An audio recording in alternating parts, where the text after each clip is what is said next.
Hi everyone, welcome to me and mommy. This is me Shelly and आज मैं आपके साथ शेयर करने वाली हूँ दी ईजीएस्ट वे जिससे आप अपने बच्चों के लिए पूरे दिन में एक बैलेंस डाइट प्लान कर सकते हैं। तो अगर आपको ये डाउट है कि आप अपने बच्चे को जो खाना देते हैं, जो डाइट देते हैं, वो प्रॉपरली बैलेंस्ड है या नहीं, वो उसकी बॉडी के रिक्वायरमेंट्स को अच्छे से मीट कर पा रही है या नहीं, तो वीडियो को लास्ट तक ज़रूर देखें and I am sure video आपके लिए काफ़ी हेल्पफुल रहेगा। तो वीडियो को लाइक करना मत भूलिए। इसके अलावा चैनल को ज़रूर सब्सक्राइब कीजिए ताकि मुझे पता लगे कि मेरे वीडियोज़ आपको हेल्प कर रहे हैं और पसंद आ रहे हैं। तो फटाफट से हम वीडियो स्टार्ट करते हैं। सबसे पहले समझते हैं कि एक्चुअली एक बैलेंस डाइट का मतलब क्या है। तो बैलेंस डाइट बेसिकली बड़े हो या बच्चे हो सभी के लिए बहुत इंपॉर्टेंट होती है और उसका मतलब ये होता है कि आपकी बॉडी को जो सब चीज़ें चाहिए प्रॉपरली फंक्शनिंग करने के लिए, प्रॉपर डेवलपमेंट करने के लिए और हेल्दी रहने के लिए, वो सारी चीज़ें आप अपनी डाइट के थ्रू ले रहे हैं कि नहीं। अगर अपने बचपन में थोड़ा सा जाएंगे, जब स्कूल जाते थे तो जिस टाइप की डाइट हम लेते थे, हम सब्जियां भी खाते थे, हम दाल भी खाते थे, राइस भी खाते थे, रोटी भी खाते थे, मतलब एक कंप्लीट डाइट होती थी। हमारे खाने में दही भी होता था, हमारे खाने में दूध भी होता था। तो वही सब चीज़ें मिलके एक्चुअली बैलेंस डाइट बनाती हैं। बैलेंस डाइट देने का जो सबसे बेसिक और पहला रूल है वो ये है कि जो भी अपने बच्चे को आप खिलाएं वो होममेड हो, फ्रेश हो और लोकली ईजिली अवेलेबल हो। अगर जिस एरिया में भी आप रहते हैं वहाँ की लोकेलिटी में जिस भी टाइप का खाना मिलता है, चाहे वो वेजिटेबल्स हो, चाहे वो फ्रूट्स हो, चाहे कोई ग्रेन हो, वो सारी ही चीज़ें बच्चों के लिए बैलेंस डाइट प्रिपेयर करने में बहुत हेल्प करती हैं। तो अब हम बात कर लेते हैं कि एक्चुअल में बच्चे की डाइट में क्या क्या चीज़ें होनी चाहिए। कि जो भी चीज़ें हम खाते हैं जनरली, तो उनको अगर मैं अलग अलग कैटेगरी में डिवाइड करूँ तो बेसिकली 6 टाइप की ऐसी चीज़ें हैं जो हम खाते हैं। पहला वेजिटेबल, तो जो भी वेजिटेबल्स हम खाते हैं वो सारी आपके बच्चे की बैलेंस डाइट को कंप्लीट करने के लिए बहुत हेल्पफुल होती हैं। वेजिटेबल्स में आप पर्टिकुलरली एक वेजिटेबल पे स्टिक मत रहिए क्योंकि हर सब्जी के अलग अलग फ़ायदे होते हैं। हर सब्जी में डिफरेंट टाइप के विटामिन एंड मिनरल्स होते हैं। तो आप ट्राई कीजिए कि आप बच्चों के लिए डिफरेंट वैरायटी की सब्जी डेली बेसिस पे बनाएं। और इसके अलावा आप ऐसे भी कर सकते हैं कि बच्चों को आप एक बार में 2 या 3 टाइप की सब्जी बनाकर भी दे सकते हैं। लेट्स से अगर आपने मिक्स वेज बनाई है तो उसमें 2-3 टाइप की सब्जी हो गई। अब जनरली आलू हर सब्जी में डलता है, तो आलू बैगन है, आलू गोभी है, तो ऑटोमेटिकली 2 टाइप की मिनिमम सब्जियां बहुत इजीली बन जाती हैं। और जो सेकंड कैटेगरी आती है विच इज़ फ्रूट। तो फ्रूट भी हम जानते हैं कि हमें बच्चों को ज़रूर खिलाना चाहिए। अब फ्रूट आप ये ध्यान रखना है कि आपको बच्चे को जो फ्रूट जूस, जो पैकेज वाले फ्रूट जूस होते हैं वो नहीं देने हैं, वो किसी फ़ायदे के नहीं होते हैं। तो आपको बच्चे को कोई जूस देना है तो बिल्कुल फ्रेश जूस होना चाहिए। बच्चे को कोई स्मूदी आप दे सकते हैं फ्रूट की बना के, आप बच्चे को ऐसी फ्रूट काट के दे सकते हैं, बट उसमें भी आपको ट्राई करना है कि सीज़न के अकॉर्डिंग और अवेलेबिलिटी के अकॉर्डिंग आप जितनी ज़्यादा वैरायटी बच्चे को फ्रूट की दें वो काफ़ी हेल्पफुल रहती है बच्चे की डाइट को एक बैलेंस रूप देने के लिए। और थर्ड कैटेगरी आती है डेयरी की। तो डेयरी मतलब दूध से बनी हुई सारी चीज़ें जो होती हैं वो डेयरी होती हैं। जैसे आपका दूध है, दही है, चीज़ है, बटर है, जो आपका वाइट बटर होता है वो, ये सारी चीज़ें डेयरी का ही पार्ट होती हैं। तो आपको अब बच्चे की डाइट में डेयरी भी ज़रूर इंक्लूड करनी है। बच्चा अगर डायरेक्टली दूध नहीं भी पीता है तो आप और तरीक़ों से बच्चे की डाइट में डेयरी की कोई भी आइटम इंक्लूड कर सकते हैं। चाहे आप दही के फॉर्म में करें, चाहे आप छाछ के फॉर्म में करें, चाहे आप खीर बना के करें, मतलब इन एनी वे आपको बच्चे की डाइट में डेली बेसिस पे डेयरी ज़रूर होनी चाहिए। नाउ फोर्थ कैटेगरी और बहुत इंपॉर्टेंट कैटेगरी वो आती है लेग्यूम्स या लेंटिल्स की। जो वेजिटेरियन है उनके लिए जो सबसे अच्छा प्रोटीन का सोर्स है वो दालें और ये जो बीन्स होते हैं जैसे राजमा, छोले, काले चने, यही सब चीज़ें होते हैं। तो जैसे हम लोग वेजिटेरियन हैं तो मेजरली जो अदर्स की डाइट में हम लोग मेक श्योर करते हैं कि दिन में एटलीस्ट 2 बार वो कोई ना कोई ऐसी चीज़ ज़रूर खाए जिसमें दाल या बीन्स जैसा कुछ हो, क्योंकि ये बच्चों की प्रोटीन की रिक्वायरमेंट को पूरा करते हैं और प्रोटीन बच्चों की स्पेसिफिकली सभी की मसल ग्रोथ के लिए बहुत ही हेल्पफुल रहता है। तो जो फोर्थ कैटेगरी है वो भी आप ट्राई कीजिए कि उसमें भी आप वैरायटी दीजिए। ये मत कीजिए कि एक ही दाल बच्चे को डेली बेसिस पे खिलाते रहा, तो उससे क्या होगा कि बच्चा एक तो उससे बोर हो जाएगा उसके टेस्ट से, कुछ दिन बाद वो उसको खाना धीरे धीरे करके बंद कर देगा। एंड सेकंड चीज़ कि जब भी बॉडी को एक चीज़ रेगुलर बेसिस पे मिलती है तो बॉडी ना उसके लिए काइंड ऑफ एक रेजिस्टेंस क्रिएट कर लेती है, उसके उतने फ़ायदे नहीं होते हैं बॉडी को। तो आप रेगुलरली चेंज करते रहिए, कभी कोई दाल, कभी काले चने, कभी छोले, कभी राजमा, इस टाइप से करके। नाउ फिफ्थ और सबसे बेसिक कैटेगरी आती है ग्रेन्स की। तो ग्रेन्स इंडियंस की डाइट में ऑलमोस्ट होता ही होता है। आई थिंक आपके 3 अगर आप मील ले रहे हैं तो तीनों मील में ग्रेन्स तो होता ही होता है। ग्रेन्स में आपके वो सारी चीज़ें आती हैं जिनको हम अन्न बोलते हैं, चाहे वो चावल हो, आटा हो, सूजी हो, कोई भी और ओट्स हो, रागी का आटा हो, कुछ भी हो, ये सारी चीज़ें आपके ग्रेन्स का पार्ट होती हैं। तो ग्रेन्स ऑब्वियसली कोई भी डाइट ग्रेन्स के बिना तो कंप्लीट नहीं है। ग्रेन्स बच्चों को बहुत इंस्टेंट एनर्जी देते हैं, बच्चों के डाइजेशन के लिए बहुत हेल्पफुल रहते हैं और बच्चों की जो बेसिक एक पूरी दिन की जो एनर्जी की रिक्वायरमेंट होती है कार्बोहाइड्रेट की, वो ग्रेन्स के थ्रू ही पूरी होती है। नाउ आती है 6th और लास्ट कैटेगरी, तो वो है ड्राई फ्रूट्स एंड नट्स की। तो देखो, जो जिस तरीके से बच्चों की पूरे दिन की एक्टिविटी रहती है, वो बहुत ज़्यादा फिजिकली एक्टिव रहते हैं, उनके ब्रेन को बहुत डेवलपमेंट चाहिए होता है, बहुत एनर्जी चाहिए होती है चीज़ों को सीखने के लिए, प्रोसेस करने के लिए।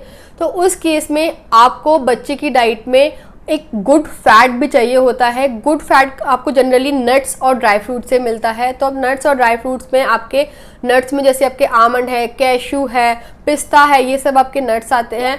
और इसके अलावा जो ड्राई फ्रूट्स हैं तो एप्रिकॉट है और ड्राई खजूर है, ये सारी चीज़ें जो बेसिकली फ्रूट्स को सुखा के बनती हैं वो आपके ड्राई फ्रूट्स में आती हैं। तो ये सारी चीज़ें बच्चों के ओवरऑल डेवलपमेंट में उसकी डाइट को बेसिकली कंप्लीट करने में काफ़ी हेल्पफुल रहती है। तो ये तो हो गए 6 कैटेगरी जिसमें जो आपके बच्चे की डाइट में इंक्लूड होने चाहिए। अब आपका क्वेश्चन होगा कि एक्चुअल में कितना बच्चे को हम पोर्शन दें या कितना उसको खिलाएं पूरे दिन में। तो जो बेसिक रूल है वो ये है कि अगर आपका बच्चा 2 साल तक का है, क्योंकि 1 साल के बाद जनरली बच्चा प्रॉपरली खाना खाना स्टार्ट कर देता है, तो 1 साल से लेकर 2 साल तक अगर आपका बच्चा है तो उसको मिनिमम 1 पोर्शन हर कैटेगरी का आपको देना ही देना है। आपके 2 साल से छोटे बच्चे जनरली नट्स को बहुत अच्छे से काटते नहीं है, तो आप पाउडर बना के उसको यूज़ कर सकते हैं। 2 साल के ऊपर का अगर बच्चा है तो उसकी डाइट में ये सारे ही कैटेगरी के मिनिमम 2 पोर्शन पूरे दिन में होने चाहिए और ग्रेन्स के 3 पोर्शन, क्योंकि जो ग्रेन्स होते हैं वो बच्चों को के लिए ज़्यादा ज़रूरी होते हैं। तो मिनिमम 3 पोर्शन आपके ग्रेन्स के, जिसमें रोटी, चावल, ये सब आता है। आप उसका चीला भी बना सकते हैं किसी भी तरीके के आटे का। तो वो आपके दिन में 3 पोर्शन, मतलब दिन में 3 बार, और बाकी सारी चीज़ें आपके दिन में एटलीस्ट 2 बार बच्चे को आपको ज़रूर देनी चाहिए। अब आपको ये लगेगा कि तो दिन में 2 बार देना बहुत डिफिकल्ट होगा, बट ऐसा नहीं है। मैं आपको कुछ आइडिया बताती हूँ तो उससे आपको समझ में आ जाएगा कि आप किस तरीके से बच्चे की मील को प्लान करें ताकि ये सारे पोर्शन आपके प्रॉपरली मैनेज हो जाएं। तो सबसे पहले हम एग्जांपल लेते हैं ब्रेकफास्ट का। तो ब्रेकफास्ट में अब जैसे अगर आप उपमा बना रहे हैं तो उपमा को आप घी में बनाइए, उसमें सूजी और जैसे उपमा में दाल आप थोड़ी सी भून के डाल दीजिए और इसके अलावा उसमें आप वेजिटेबल्स डाल दीजिए। तो ऑटोमेटिकली आपने एक ही मील में 4 आइटम्स ऑलरेडी ऐड कर दिए हैं। इसके अलावा अगर आपका बच्चा थोड़ा सा बड़ा है, वो उपमा के साथ में कुछ भी कर्ड या जूस लेना पसंद करता है, तो वहाँ पर भी आपने एक और जो कैटेगरी है वो कवर कर ली। सिमिलरली आप लंच में जब बच्चे को खाना खिला रहे हैं तो इसमें जैसे आपने दाल राइस लिया या अगर आपने रोटी लिए तो उन सब के साथ आप थोड़ी सी दही ज़रूर लीजिए। उससे क्या होगा, बच्चे की एक डेयरी एडिशनल बच्चे की डाइट में ऐड हो रही है। बच्चे अगर खाने के साथ दही खाते हैं तो दही वैसे भी बहुत हेल्दी होता है, प्रोबायोटिक होता है, बच्चे की डाइजेस्टिव सिस्टम को ठीक रखने में काफ़ी हेल्पफुल रहता है। तो इस तरीके से आप एक मील में मिनिमम 3 आइटम, अगर 3 कैटेगरी अगर आप कवर करते हैं तो इस तरीके से आप पूरे दिन में हर आइटम के, हर कैटेगरी के बेसिकली 2-2 पोर्शन बच्चे को इजीली दे सकते हैं। आप जो भी सब्जी बनाएं आप ट्राई कीजिए कि उस सब्जी में सिर्फ एक आइटम ना हो, मतलब एक ही सब्जी ना हो, उसमें उसके साथ एटलीस्ट 2 सब्जियां ज़रूर हों, जैसे कि मैंने अभी मेंशन किया। सिमिलरली जब आप बच्चे को फ्रूट खिलाएं तो आप ट्राई कीजिए कि आपने सुबह अलग फ्रूट खिलाया है, शाम को आप अलग फ्रूट खिलाएं। आप स्नैक्स के लिए फ्रूट रख सकते हैं। आप ऐसे भी कर सकते हैं कि अगर बच्चे ने लंच या डिनर में दही नहीं खाता है तो आप स्नैक्स के टाइम पे उसको दही में फ्रूट्स डाल के दे सकते हैं। तो इस तरीके से अगर आप प्लानिंग करेंगे तो आपके सारे पोर्शन बहुत इजीली मैच कर सकते हैं। नाउ अब हम बात करते हैं कुछ टिप्स की, क्योंकि मेरा वीडियो बिना टिप्स के तो कंप्लीट हो ही नहीं सकता है। तो सबसे पहले आपको ये कोशिश करना है कि अगर आप बच्चे को कुछ बैलेंस डाइट देना चाहते हैं, जो कि बहुत ही इंपॉर्टेंट है, आपको देनी भी चाहिए, तो उस केस में आप ट्राई कीजिए कि बच्चे को खाने के टाइम पे कुछ भी जंक या कुछ भी पैकेज फूड मत दीजिए। आपको अगर वो देना भी है तो बच्चा जब अपना खाना खा चुका है उसके थोड़ी देर बाद दीजिए, ताकि बच्चे का जो मील टाइम था वो उससे इंटरफेयर ना हो और वो अच्छे से खाना खा ले। इसके अलावा एक जो चीज़ है जो मैं डेली बेसिस पे फॉलो करती हूँ वो ये है कि दिन में एक बार खाना लोहे के बर्तन में ज़रूर बनाइए, चाहे वो लोहे की कढ़ाई हो, चाहे लोहे का तवा हो, चाहे लोहे का कोई छौंका हो जिससे आप बच्चे का रायता छौंक रहे हैं। तो उससे क्या होगा कि बच्चे को जो जिस बर्तन में, लोहे के बर्तन में आप खाना बना रहे हैं, उससे बच्चे की डाइट में ऑटोमेटिकली आयरन ऐड हो जाएगा। तो ये ज़रूर कीजिए, बहुत ही हेल्पफुल रहता है बच्चों के आयरन लेवल्स को मेंटेन करने में। दिन में एक बार बच्चे के लिए खाना लोहे के बर्तन में ज़रूर बनाइए। इसके अलावा जब भी आप बच्चे के लिए कुछ भी बनाएं, स्पेसिफिकली पराठा है, चीला है, पैनकेक है, तो ये सारी चीज़ें आप रिफाइंड ऑयल के बजाय ट्राई कीजिए घी में बनाने का। उससे क्या होगा, बच्चे को एक हेल्दी फैट मिल रहा है, बच्चे को एक डेयरी का आइटम मिल रहा है और ऑटोमेटिकली बच्चा जो भी खाना खा रहा है वो उसके लिए बेटर बन रहा है, क्योंकि रिफाइंड ऑयल जो होते हैं वो वैसे भी हेल्थ के लिए इतने अच्छे नहीं होते हैं। तो आप ये प्रेफर कीजिए कि बच्चे का खाना आप हमेशा घी में बनाइए अगर आपके लिए पॉसिबल है तो। नेक्स्ट पॉइंट ये है कि जो भी चीज़ें ऐसी हैं जो मैदा से बनती हैं, जैसे कि आप पैनकेक बना रहे हैं या पिज़्ज़ा बना रहे हैं घर पे, तो ऐसी सब चीज़ें जिनमें आप मैदा को आटे से रिप्लेस कर सकते हैं, वो ट्राई कीजिए बच्चे के लिए। कभी कभार की बात अलग है, बट अगर रेगुलर बेसिस पे आप बच्चे को पैनकेक खिलाते हैं तो आप प्रेफर कीजिए कि आप मैदा की जगह उसको आटे के पैनकेक खिलाएं। उससे क्या होगा कि क्योंकि मैदा जो होती है वो जनरली डाइजेस्ट करने में थोड़ी सी डिफ़िकल्ट होती है और थोड़ी सी अनहेल्दी साइड होती है। तो अगर आप बच्चे को आटा खिलाएंगे, आटे में जो होता है फाइबर ज़्यादा होता है, बच्चे इसको ईजिली डाइजेस्ट कर सकते हैं और बच्चे को लिए वो ज़्यादा हेल्दी रहता है। नाउ नेक्स्ट स्टेप आता है कि जब भी आप बच्चे के लिए कोई ऐसी चीज़ बनाएं जिसमें आपको कुछ भी खटाई डालनी है, तो आप प्रेफर कीजिए कि आप उसमें कंप्लीट होने के बाद ऊपर से नींबू का रस डालें रादर देन अमचूर या सूखी खटाई यूज़ करने के, क्योंकि जो नींबू होता है वो विटामिन सी का बहुत अच्छा सोर्स होता है। तो अगर आप बच्चे को विटामिन सी दे रहे हैं ऊपर से ऐड करके, तो उसको टेस्ट तो आ ही रहा है, इसके अलावा उस बच्चे की एक डाइट में विटामिन सी ऐड हो गया है। तो ये छोटी छोटी चीज़ें हैं, बट अगर आप रेगुलर बेसिस पे करेंगे तो लॉन्ग रन में बच्चे के लिए काफ़ी हेल्पफुल होती हैं। नाउ नेक्स्ट पॉइंट जो कि मैं ऑलरेडी बता चुकी हूँ, बस आई एम जस्ट रिपीटिंग, कि आप बच्चे को जो भी खाने को दें वो उसको डेली सेम चीज़ ना दें, अदरवाइज क्या होगा, बच्चा उससे बोर हो जाएगा। तो आप ट्राई कीजिए कि बच्चे के खाने में आप वैरायटी ज़रूर रखिए, और वैरायटी किसी भी तरीके की हो सकती है, कलर की, टेस्ट की, टेक्सचर की। जैसे दर्श को ब्रोकली बहुत पसंद है, बट अगर मैं उसको डेली सेम ही तरीके से ब्रोकली दूंगी तो वो उसे खाते हुए बोर हो जाएगा। तो कभी मैं उसको पराठा बना के देती हूँ, कभी सब्जी बना के देती हूँ, कभी चीला बना के देती हूँ,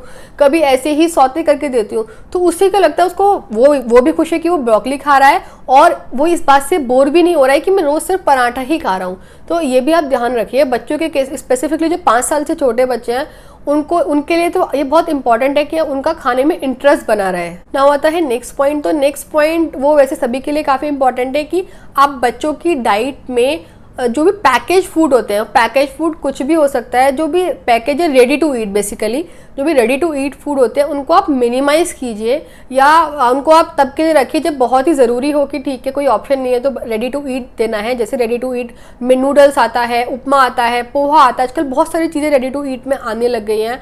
तो ट्राई कीजिए कि बच्चों को रेडी टू ईट बिल्कुल तभी दीजिए जब आपके पास वो लास्ट ऑप्शन है, या कभी जैसे बच्चे का मूड कर रहा है ओकेजनली। तो नाउ हम पहुंच गए लास्ट स्टेप पे, विच इज़ कि बच्चे को आप जब भी खाना सर्व करें या खाना उसका पैक करें तो एकदम गरम गरम खाना प्लास्टिक के बर्तन में, प्लास्टिक के रैप में या एल्यूमिनियम रैप में ना रैप करें, क्योंकि उससे क्या होता है कि जब आप गर्म खाना इन सब चीज़ों में रखते हैं तो चाहे वो एल्यूमिनियम फॉयल हो चाहे वो प्लास्टिक हो, उन सब का कुछ ना कुछ एसेंस उस खाने में आ जाता है। और अगर वो एसेंस खाने में आ रहा है and they are not eatable, तो वो ऑटोमेटिकली लॉन्ग रन में कहीं ना कहीं बच्चे की हेल्थ पे कुछ ना कुछ इम्पैक्ट ज़रूर डालेंगे। तो आप प्रेफर कीजिए कि आप बच्चे को इन सब चीज़ों से अवॉइड कीजिए। बच्चा घर में अगर खाना खा रहा है तो प्रेफर कीजिए कि आप स्टील के या ग्लास के, कांच के प्लेट में उसे खाना दें। और अगर आप बच्चे के लिए रैप कर रहे हैं तो प्रेफर कीजिए कि आप एक पहले फर्स्ट लेयर टिश्यू की या कपड़े में लपेट के एंड उसके बाद आप एल्यूमिनियम फॉयल लगाएं, अगर आपको लगाना भी है तो। वैसे आजकल मार्केट में बहुत ही हेल्दी ऑप्शंस भी आ गए हैं रैपिंग के लिए, तो आप वो भी एक्सप्लोर कर सकते हैं।